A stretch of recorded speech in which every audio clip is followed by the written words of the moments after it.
I'm Bipasha and welcome back to the Chubby Healer. Today, I really want to talk about how to stop setting impossible standards for your own self. Because in the healing journey, which is completely not linear, it is cyclic, you learn. You learn how to be soft with yourself, right? And it does not come overnight. It does not come just with a click of a finger. No, it does not. You have to learn how to stop setting those impossible standards that you hold yourself to. And I realized it when I was in this work meeting that, nobody out there was judging me as bad as I was judging my own self. And this is recurrent even in the smallest of spaces, even in my house, with my parents, be it with my significant other, my friends, anybody who is there in my life. I realized that half of the time I am making decisions based on extreme explanations. So, like everybody else, even I've had my fallouts with friends, fallout with, significant others, fallout with a lot of people. And I realized that most of those fallouts happened because I thought that I was being criticized about something that they were not even aware about. And this was very difficult for me to accept because in my head, I had already made it a story. It was already my story that played out and I lived through that, right?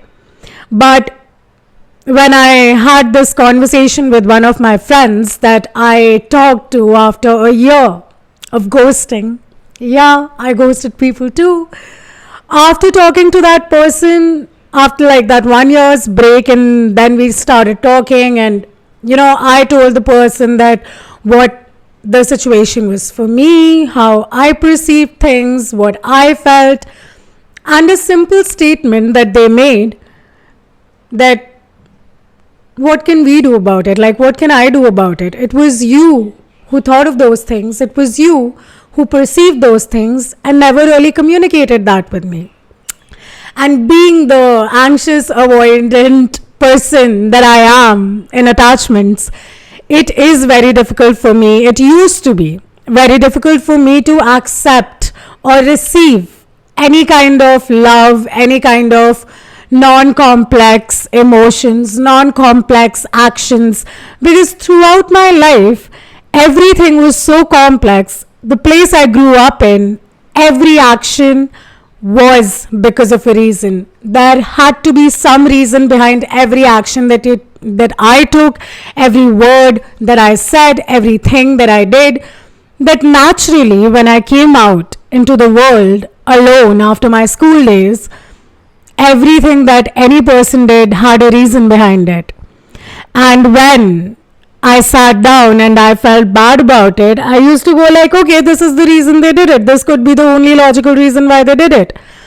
But the conversation that I had with this friend clearly showed me that it was all in my head. And why was it all in my head? A lot of journaling, a lot of meditation, a lot of self-awareness brought this answer in front of me that, I have an ideal version of myself, like that person is ideal. That is the person that I'm, striving to be. But that ideal version was formed based on what others told me, on my programming, a programming that I don't even relate to anymore. And once I realized that, it was very difficult to get out of it because it is so ingrained in your body, it is so ingrained in your subconscious, it is so ingrained in your mind and even your ego that you do it unconsciously. You don't even realize that you are setting up yourself for failure or you are setting up yourself for heartbreak, right? We usually I had this tendency of putting everything on other people. I had this tendency that, you hurt me. You did this. You did that.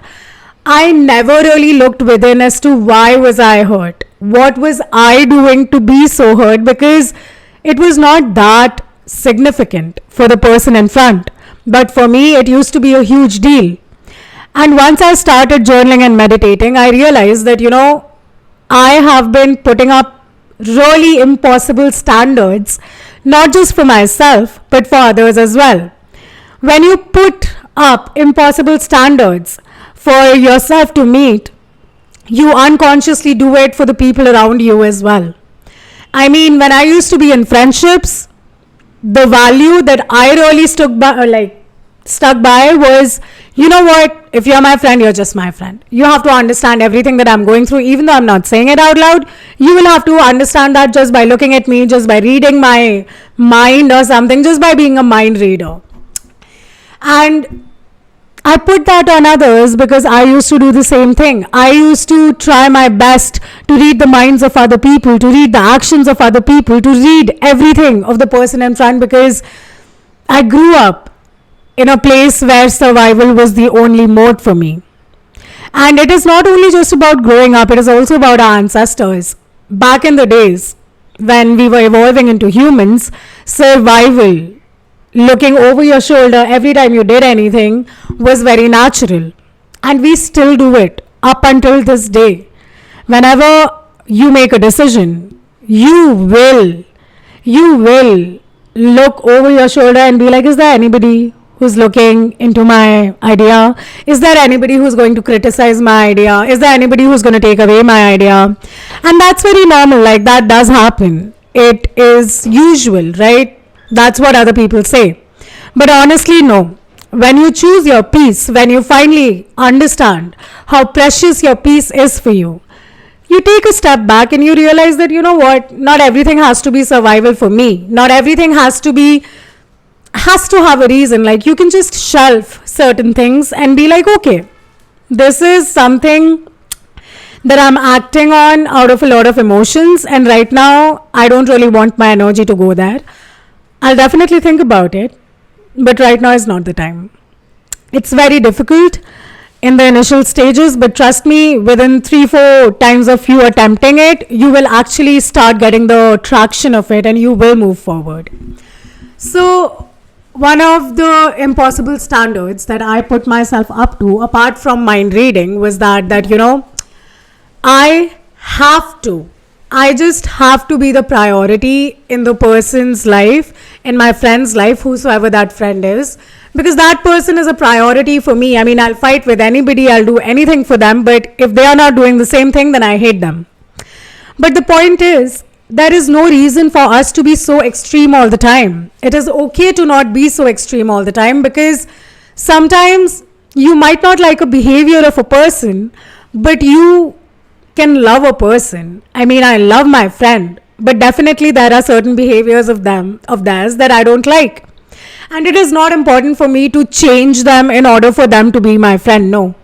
They were my friend, they are still my friend, and it's okay. Like, certain behaviors that I don't like, I won't associate with them. That is my choice, because I am an independent person, and so are they. They will change it if they want to, but there is no reason for me to be like, okay, if this behavior does not change, I'm going to leave. I hate this person, blah, blah, blah, blah. No.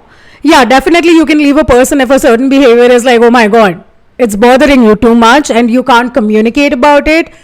Just be like, okay, you know what, this is something that I don't feel like aligns with me, and if this is going to be regular with you, then I feel that, we should just like end it here. It is a very simple piece of statement that you can go ahead and say, but you don't. Because you're like, oh my God, if I say this, not only will they judge me, but I will hate myself for being so transparent. Why? Because I have been taught not to hurt other people's feelings, no matter what happens, whatsoever. But guess what?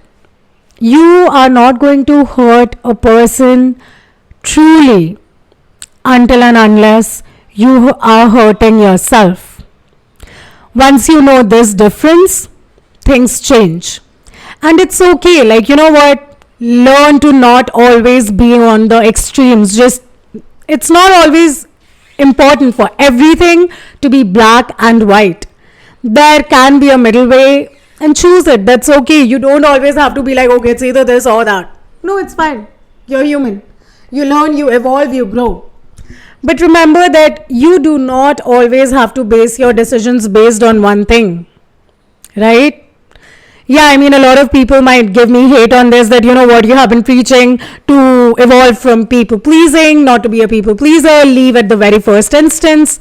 Honey, when you truly know that you have been disrespected, the most respectful thing that you can do for yourself is to communicate that you feel disrespected, and if the person does not acknowledge it and does not take accountability of it, then you move. There is no reason just to leave without having that communication, without knowing that the person is, not capable of taking accountability. And when you see lack of accountability in the person in front, just remember that people can actually mirror you.